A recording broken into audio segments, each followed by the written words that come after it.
3월 첫 주일부터 갈라디아서 말씀을 시작하면서 이 갈라디아서의 구조를 좀 이야기를 했었는데요. 먼저는 바울이 자신이 하나님의 사도인 것, 왜 그게 중요하다고 그랬어요?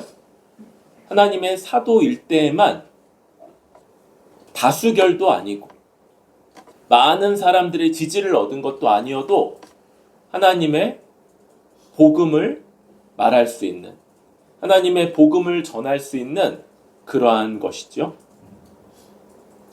그리고 그 복음에 따라 오직 은혜로, 오직 믿음으로 의롭다 하심을 얻었고, 율법 때문이 아니다. 율법 지켜서가 아니다. 그런데 다시 율법으로 돌아가고자 하는 시도, 이것은 저주 가운데 있게 되는 것이고, 그래서 이제 율법에서는 자유한 자로 믿음을 따라 복음 안에서 살아가는 자로서 이제 사랑으로 종노릇하는 삶이고, 그 삶은 교회론적인 삶이다. 이런 말씀을 구조가 있다는 걸 들었어요. 오늘 우리는 이 11절부터 24절까지 사도 바울이 사도다. 우리 지난 시간에는 그 복음 이야기를 위주로 했었죠. 오늘은 사도 바울은 그런 복음을 전할 만한 그러한 사도고, 그것은 사람에게서 배운 것이 아니다라는 것들을 좀 보게 됩니다. 11절, 12절에서 형제들아 이렇게 말을 해요. 여러분, 우리는 지난주에 아주 혹독한 논조, 나는 너희를 의심한다, 너희 그러다가 저주받는다, 이런 굉장히 혹독한 논조의 말씀을 들었어요. 그런데 그것은 갈라디아에 있는 교회들, 그 사도 바울이 첫 전도 여행으로서 자기 목숨을 걸고 헌신하고 애쓰고 그 가운데 돌에 맞아서 죽은 걸로 알고 쓰레기장에 버려졌다가 다시 툴툴 털고 일어나서 그 다음 날도 또 복음을 전했던 그런 경험까지 갖고 있는 그 지역들을 사도 바울이 마음이 떠났기 때문에 그런 것이 아니에요. 사도 바울은 그들을 형제들, 여전히 형제로, 그래서 그 책망이 그들을 배척하기 위함이 아니라 오히려 형제로서 사랑의 마음으로서 복음에서 떠날 위험에서 너희가 지금 위험하다 경계하고, 그리고 다시 돌아오라고 그들을 권면하고자 하는 목적이라는 것이 나타나는 것이죠. 그래서 바울은 그들을 혼란하게 하는 어떤 거짓 선생들의 말에 대항하면서 내가 너희에게 알게 한다. 내가 전한 복음은 사람의 뜻을 따라 낸 것이 아니다. 그것은 사람의 뜻, 사람에게서 받은 메시지, 그런 것이 아니다. 그리고 12절은 그것을 부연하죠. 그것은 사람에게서 받은 것, 배운 것이 아니에요. 오직 예수 그리스도의 계시로 말미암은 것이다. 그것은 나중에 나오지만 사람들에게 배운 것도 아니고 누군가에게 가르침 받은 것도 아니었어요. 그것은 놀랍게도 예수 그리스도의 계시로 말미암은 건데, 이 예수 그리스도의 계시도 뒤에 더 자세하게 설명이 됩니다. 우리는 이 복음이 사람의 메시지가 아니다. 그것은 사람이 창조한 것도 아니고 사람이 고안해낸 것도 아니며, 바울이 그래서 누군가에게 배워서 그 사람에게 권위가 있는 것이 아니라 그리스도를 계시하신 하나님께만 권위가 있는 그러한 내용이다 라는 것들을 우리는 먼저 그 사도 바울의 진술로서 보게 되는 것이죠. 그러면서 바울은 자신의 경험을 통해서 이 사실, 자신의 복음이 사람에게서 배운 것들이 아니고 오직 예수 그리스도의 계시로 말미암은 거다라는 걸 자기 삶을 통해서 논증을 합니다. 13절에 이전에 그가 회심하기 전이에요. 그가 예수님을 만나 돌이키기 전에 그는 어떠한 사람이었는지가 사도행전 7장에 나타나 있죠.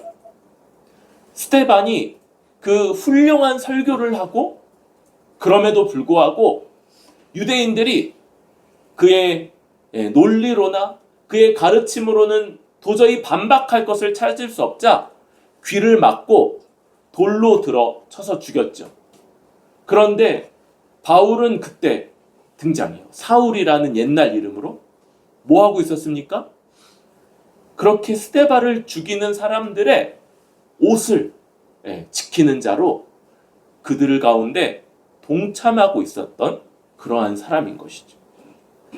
그러한 것이 성경에도 나올 만큼이나 유대교 안에서는 널리 알려져 있던 것 같아요.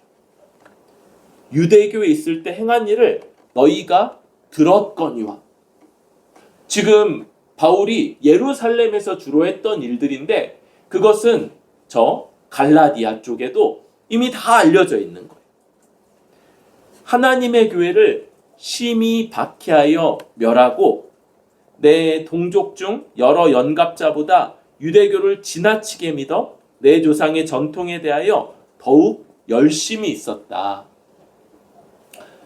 지금 두 가지를 설명하죠. 유대교에 있을 때 그는 하나님의 교회를 멸하려고 했어요. 심하게 박해하며 멸하려고 그랬던 사람이에요. 여러분, 특별히 그가 박해했던 것은 교회인데 하나님의 교회다 이런 이야기를 해요. 하나님의 교회. 교회는 다 하나님 것이죠. 그러니까 이 말 자체, 이 하나님의라는 이 수식어는 굳이 필요치 않은 거예요. 그러면 그럼에도 하나님의 교회라고 말하는 건 어떤 의미일까?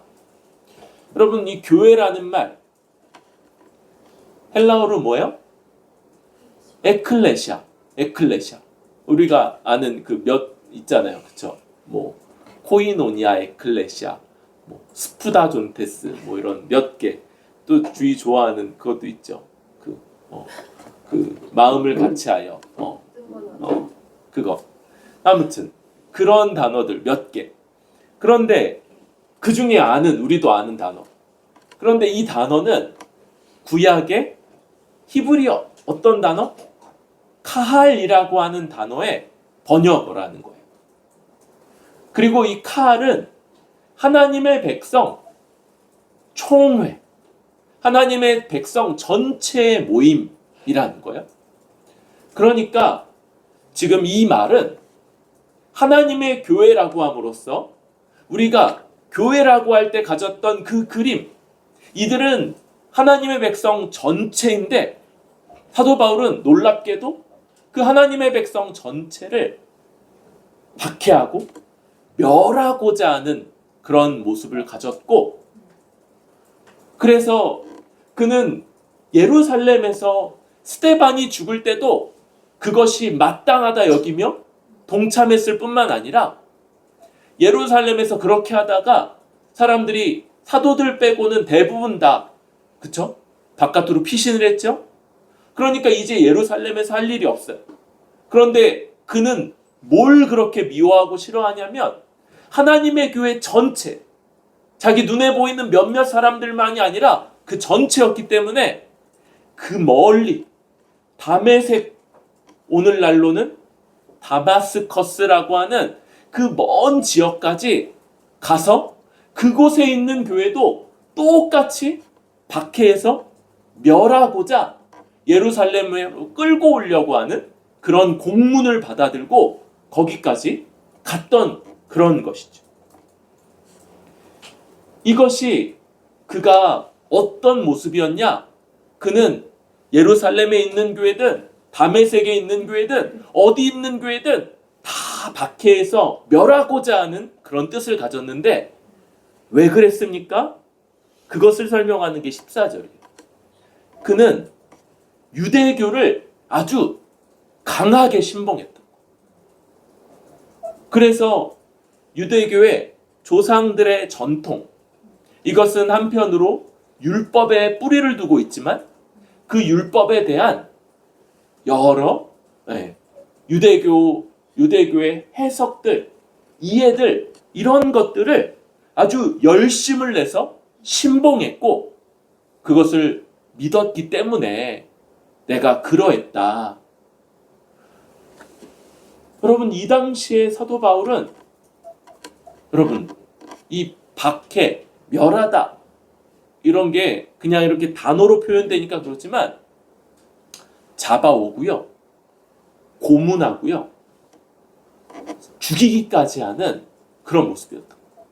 한두 사람이 아니라 믿는 사람들 전체, 그런 일을 했던 사람이 자기라는 거예요. 자기.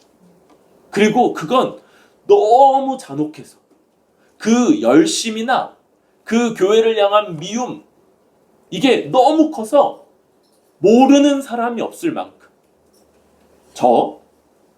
멀리 갈라디아에 있는 사람들 너희도 다 듣지 않았냐, 그렇게 자기의 옛날 모습을 말하고 있는 거죠. 그런데 놀랍게도 그는 그 다메섹을 가는 그 길 위에서 어떤 사건으로 말미암아 변화되게 되죠. 그것을 15절에 설명합니다. 내 어머니의 태로부터 나를 택정하시고 그의 은혜로 부르신 이가. 여러분, 요 전체를 설명하는 그 말은 16절에 나오는 기뻐하셨다예요. 기뻐하셨다. 요 기뻐하셨다라는 단어는 이 모든 일들을 행하신 하나님의 태도. 우리 이 단어 뭐가 생각납니까? 또 은혜가 생각나죠. 하나님이 기뻐하시면서 그 일을 하셨다는 것. 놀랍게도 자기 백성들, 하나님의 사랑하시고 하나님이 돌보시고 하나님이 아끼시는 그 백성들을 심히 박해하고 고문하고 잔혹하게 죽이고 그래서 멸하려고까지 했던 그인데 놀랍게도 하나님이 그를 기뻐하셔서 그를 돌이키시기를 기뻐하셨다는 거예요. 이 기뻐하다라는 단어에는 기뻐해서 무언가를 결심하다라는 의미가 있어요. 무엇을 결심하다? 어떤 걸 행하다. 이런. 하나님이 그래서 이 일을 기뻐하셨는데 그게 뭐냐? 어머니의 태로부터 그를 택하셨어요. 여러분, 어머니의 태로부터 택함 받으니 가까이에 누가 있냐면 바로 예수님과 세례 요한이 있었어요. 이들은 어머니의 태에서부터 성령의 충만함을 받음으로써 이들은 아예 태어나기 전에 하나님이 특별하게 부르셨구나, 특별하게 세우셨구나, 이런 것들을 알고 있었어요. 그런데 구약의 요 계열의 첫 번째가 예레미야인 거예요. 예레미야 1장 5절에 이렇게 나옵니다. 내가 너를 복중에 짓기 전에 너를 알았고 내가 태에서 나오기 전에 너를 구별하였고 너를 열방의 선지자로 세웠노라 하시기로. 이게 예레미야의 소명인데 복중에 짓기 전에, 태에서 나오기 전에, 이런 표현들이 지금 이 바울을 부르신 것과 잘 연결되어 있는 모습이죠. 그런데 세례 요한이나 예수님이나 예레미야와 달랐던 건 뭐예요? 그들은 하나님이 태에서부터 이렇게 택하신 다음에 곧바로 어떤 사역을 위해서 부르신 거예요. 그런데 바울의 입장은 하나님이 어머니의 태에서부터 똑같이 택했는데, 그런데 그를 부르신 건 언제냐? 바로 이 다메섹 가는 길을 위해서. 그때 하나님이 하나님의 아들 우리 주 예수 그리스도를 내 속에 나타내시기를 기뻐하심으로 그렇게 하셨다. 택하신 것은 엄마 뱃속에서부터, 그런데 그를 불러서 하나님을 따르는 백성 되게 할 뿐 아니라 사도로 삼으신 것은 이 다메섹 길 위에서 있었던 일인 것이죠. 그런데 지금 이 16절에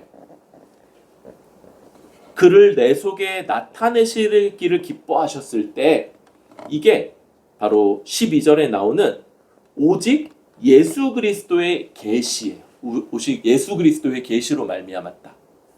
여러분, 우리는 이 계시, 이런 말을 보통 하나님이 우리에게 어떤 내용들을 알려주시는 걸로 생각할 때가 많아요. 어떤 내용들을 우리에게 깨우쳐 주시는 것. 뭐 우리만 아니라 선지자들이나 누구에게. 그런데 계시의 1차적인 의미는 여기 나오는 것처럼 나타내시는 것. 나타내시는 것. 그러니까 사도 바울이 어떤 명제로 된 교훈을 전했죠. 복음을 전했죠. 그런데 그 내용들을 예수님이 자 봐봐. 1번 뭐뭐는 뭐뭐다. 2번 뭐뭐는 뭐뭐다. 3번 무엇은 무엇이다. 이렇게 문장이나 명제로 알려주신 것이 아니라 다메섹 그 길 위에서 나타났던 일은 하나님이 자기 아들, 곧 십자가에 죽은 그 예수님을 영광 가운데, 사도 바울이 그 영광의 빛을 보고 눈이 멀어버리죠. 그렇게 될 만큼이나 영광스러운 그 빛을 보여주신 것, 그 영광 중에 있는 아들을 나타내신 것, 그게 그 복음의 원천이라는 것. 이 사울이 유대교에 있을 때 그렇게 교회를 미워하고 싫어했던 이유가 바로 십자가에서 못 박혀 죽은 자, 하나님이 저주하신 자인데, 저들은 그가 구원자라고, 그리스도라고, 하나님이 택하신 자라고 그를 높여야 된다고 저렇게 말했잖아요. 그러니까 그들이 가장 하나님의 영광을 훼손하고 하나님의 이름을 더럽힌다고 여겼던 것. 그것이 유대교에 열심을 했던 사도 바울의 그 이유였던 거죠. 그런데 지금 사도 바울이 보게 된 것은 하나님이 저주하셨기 때문에 나무에 달려 비참하게 죽었다고 한 그 인물이 바로 영광 가운데, 하나님의 영광 가운데 자기 앞에 나타나신 것. 하나님이 그 아들을 영광 가운데 부활하신 이로 나타내신 것, 바로 이것이 사도 바울이 그 모든 복음의 내용들을 알게 되고 깨닫게 되고 또 그 전하기 시작하게 된 그런 계기라는 것. 그랬을 때 어떻게 됩니까? 그는 혈육과 의논하지 않았어요. 이 혈육이라는 건 특별히 나보다 먼저 된 사도들을 만나려고 예루살렘으로 간 것이 아니에요. 사도 바울은 먼저 아라비아로 갔다가 다메섹으로 돌아갔어요. 여러분, 그러니까 사도를 만나기 전부터 바울은 곧바로 이 복음을 전하는 그 사역을 시작하셨다는 것. 사도 바울은 이 복음을 가르치고 선포하는 그 일, 아라비아와 다메섹에서 그 일을 하셨던 거죠.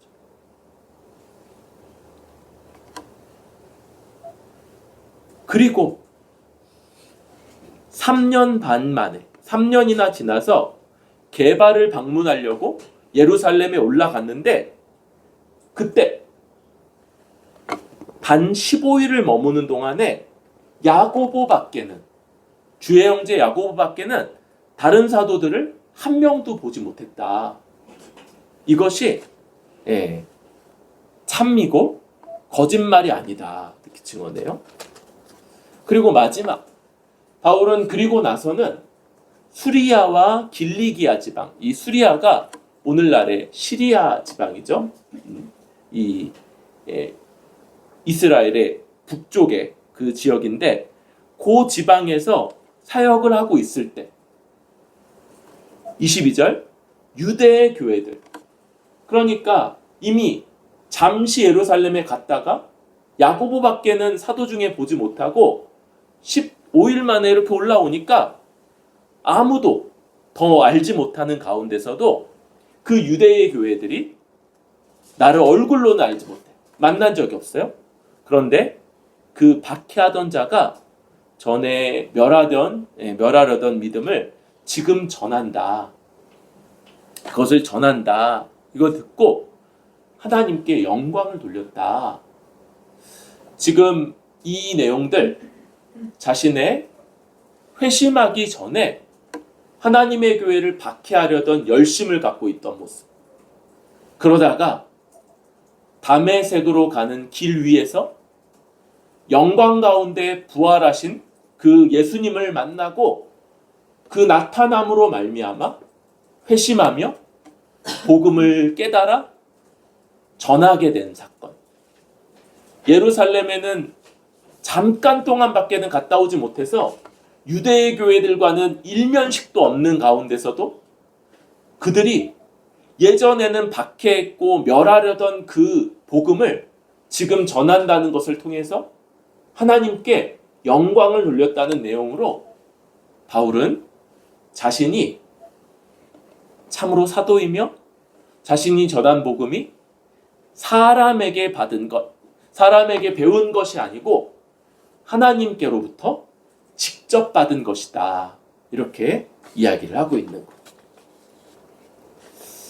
우리 이런 내용으로 3가지 정도를 같이 좀 생각해 보고자 합니다. 여러분, 사도 바울이 갈라디아 교회에 전한 그 복음, 그리고 그것이 구전도 되고 또 기록도 되어서 우리까지 전달된 이 복음이 하나님께서 직접 주신 복음이라는 것. 하나님께서 우리에게 정말 온갖 난간 가운데서, 온갖 어려움 가운데서도 그것이 끊어지지 않도록 우리에게까지 전달하신 하나님이 직접 주신 그런 복음이라는 겁니다. 그래서 우리는 우리가 받은 복음을 귀하게 여길 필요가 있어요.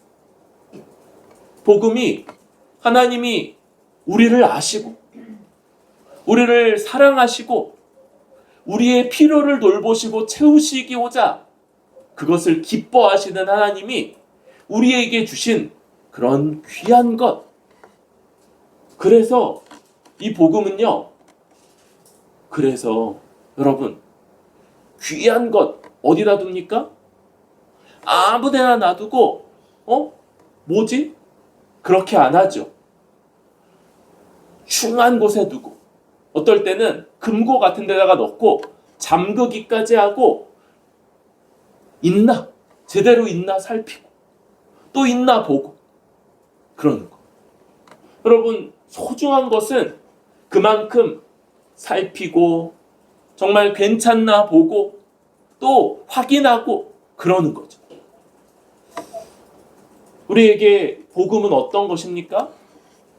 그냥 한참 전부터 들어왔던 늘 그렇고 그런데 그냥 특별히 나의 마음을 움직이지 않는 그런 것인가요? 아니면 그것이 하나님이 바울 같은 사람을 택하고 나에게까지 온갖 과정을 이끄셔서 전달하신 가장 귀한 것, 가장 존귀한 것인 것을 인정하고 있습니까? 여러분, 그렇다면 그것은 우리의 매일의 삶에서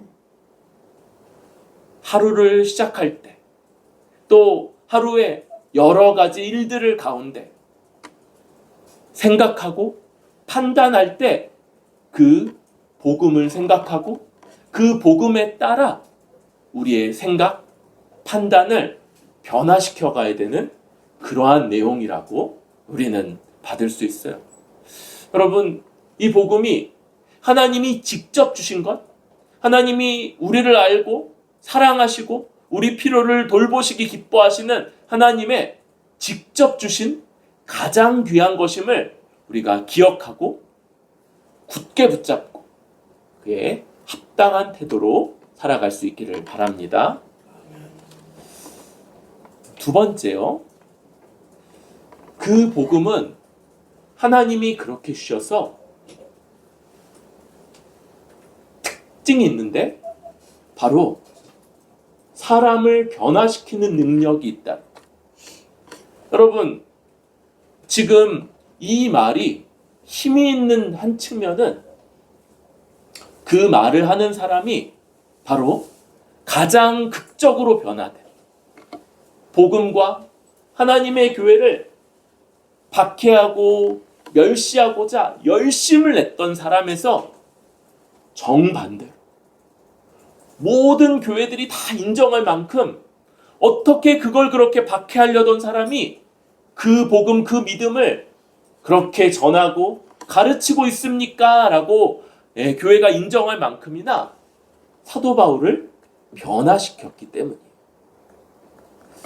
여러분, 이런 하나님의 교회를 대적하는 죄인까지도 이 복음은 완전히 변화시켜서 그 복음을 위해서, 그 교회를 위해서 살게 하고 또 헌신하게 하는 그러한 복음, 능력 있는 복음이라는 것을 우리가 생각할 때 여러분, 가장 먼저 우리 자신들, 여러분, 우리 자신이 이 복음으로 말미암아 더 변화되고 더 주님을 더 알고 담고 그 주님의 뜻에 따라 주님의 뜻을 기뻐하는 자로 설 수 있기를 우리가 이 복음을 붙잡으며 배우며 이 복음을 나누며 우리가 서로 간구해야 될 것이고, 뿐만 아니라 여러분,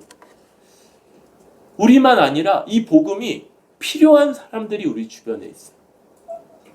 여러분, 저 사울, 그가 회심전에 그를 봤다면 우리 두려워서 눈도 못 마주쳤을 것 같은 그 도끼 어린 그 사람마저도 변화시키는 복음인데, 여러분, 우리 주변에 이 복음으로 말미암아 변화될 사람들, 이 복음이 가장 악한 죄인도 변화시키는 능력의 복음일진데 이 복음을 가르치고 전하고 나누어야 될 사람들, 그런 사람들 우리 주변에 있지 않습니까? 여러분, 우리 자신이 이 복음이 필요하며 이 복음을 붙잡을 뿐만 아니라 우리 주변에도 동일하게 이 복음을 따라 변화되고 또 이 복음의 은혜 가운데 하나님이 부르기를 기뻐하는 사람, 내가 기뻐하는가 말고 하나님이 부르기를 기뻐하는 사람들이 있다는 것들을 기억하면서 우리 주변에 힘써 나누는, 또 그런 사람들을 우리가 좀 유심히 살피는 그런 우리들 될 수 있기를 바랍니다. 마지막으로 여러분, 바울은 이 자신의 이 증언들이 거짓이 아니고 하나님이 증거하시죠. 하나님 앞에서 참되다. 그리고 많은 교회들이 또 동일한 증인이다. 이런 이야기를 하고 있어요. 여러분, 우리가 이러한 내용들에 이렇게 바울이 하나님까지 거론하면서 참이다, 진실이다, 또 많은 증인들이 있다 이렇게 말하는 것은 그것을 더 철저하게 신뢰해야 하기 때문입니다. 여러분, 우리는 사도 바울이 이렇게 확증하면서 우리에게 전한 그 복음, 지금 우리에게는 성경을 통해서 우리가 가르침받은 이 복음을 더 신뢰해야 할 거예요. 여러분, 그 복음은, 우리가 성경을 통해서 가르침받고 있는 이 복음은 사람을 변화시키는 능력이 있으며 우리 같은 자들, 우리 같이 별것 아닌 자들로도 하나님께 영광 돌리게 하는, 하나님께 영광 돌리는 그러한 합당한 삶을 살 수 있게 하는 그런 능력 있는 복음이에요. 우리에게 필요한 건 뭐예요? 더 신뢰하는 것이에요. 더 확신을 가지는 것. 이 말씀이 나를 세우며 나로 하나님 앞에 합당하도록, 하나님이 기뻐하시도록, 하나님이 나를 통해서 영광 받으시도록 나를 변화시킬 수 있는 그러한 말씀이라는 걸 우리는 더 믿어야 되고요. 그리고 그러한 모습으로 더 붙잡아야 되고 이 말씀을 더 철저하게 배워가야 할 것입니다. 여러분, 성경 말씀을 우리가 진지하게 확신과 신뢰를 가지고, 그래서 이 말씀이 우리 안에 더 차곡차곡 쌓여가는 것들이 나타날 수 있기를 바랍니다. 눈에 보이지가 않아서 여러분, 이런 것들은 신중하게 점검을 해야 돼요. 그냥 한 귀로 듣고 다른 한 귀로 다 흘러나가고 있진 않은지, 그래서 내 마음속에는 남아있는 것들이 없진 않은지, 뿐만 아니라 여러분, 우리가 주중에 왜 설교 나눔을 합니까? 이 말씀을 기억하고 우리 안에 쌓아가고자 하는 시도인 거죠. 쌓아가고자 하는 시도. 그래서 말씀이 점점 더 전하는 자가 부족해서 전하는 내용이 그렇게 많지 않아도, 깊지 않아도 이미 쌓인 것들 때문에 100배 깨닫고 은혜를 누리고 그것이 힘이 되고 그 힘으로 하나님 앞에 하나님 기뻐하시고 하나님이 영광 받으시며 많은 사람들이 참으로 달라졌다, 정말 다르다, 그리고 많은 사람들이 그로 말미암아 유익을 얻게 되는 그런 삶을 살기까지 우리가 더 신뢰하고 더 의지하며 더 이 말씀 가운데 설 수 있기를 바랍니다. 여러분, 대충 아는 것, 건성건성하는 것, 이것이 이 말씀을, 하나님이 직접 주신 말씀을 대하는 너무 합당하지 않은 태도라는 것들을 우리 기억하고, 오히려 이 말씀이 얼마나 귀한지, 금고 속에 성경 다들 넣어놨나요?